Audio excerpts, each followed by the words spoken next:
Hello my beautiful friends, সবার জন্য রইল অনেক অনেক ভালোবাসা।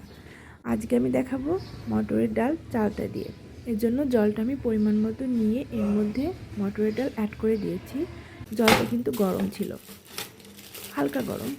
এরপর এই চালটাটা আমি কেটে ধুয়ে সেদ্ধ করে ডিপ ফ্রিজে রেখে দিয়েছিলাম।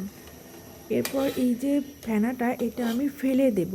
শুনেছি এটা হেলথের জন্য নাকি ক্ষতিকর, আমি শিওর জানি না।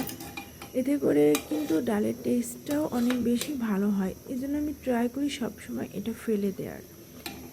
এরপর আমি এর মধ্যে একটু সরিষার তেল অ্যাড করব, এতে করে ডালটা ছিটে উঠে চারিপাশে ছড়ানোর কোনো সম্ভাবনা থাকে না। ঢাকনাটা আমি দেখাচ্ছি, যেহেতু তেল অ্যাড করা ছিল, ঢাকনাটা একটুও ছিটেনি।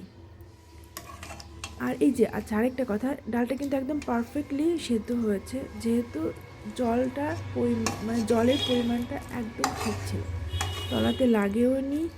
আবার হচ্ছে যে সেদ্ধ যে একটু কম তা না। সিটিটা আপনারা আপনাদের মতন বুঝে দিবেন। আর এই যে ঢাকনাটা উপরে একেবারে ক্লিন, যেহেতু ছিটকে যায়নি ছিটি ওঠার পরে।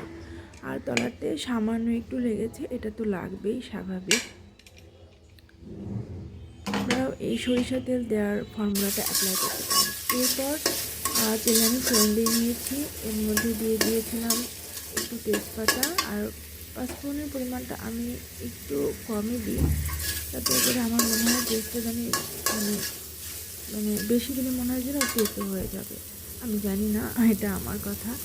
এরপর এর মধ্যে দিয়েছি একটু শুকনো মরিচ আর হচ্ছে যে কাঁচামরিচ দিয়ে ভাজা ভাজা করে নিয়েছিলাম। এরপর ডালটা দিয়ে দিয়েছি। ডালটা একটু ভালো মতো নাড়াচাড়া করতে হবে, মানে থিকনেসটা যেন ঠিক হয়। শীতের দিনে কিন্তু ডাল গাঢ় হয়ে যাওয়ার সম্ভাবনা থাকে। হ্যাঁ, আচ্ছা, এই যেমন হয়ে গেছে। থ্যাঙ্কস ফর ওয়াচিং, ভালো থাকবেন।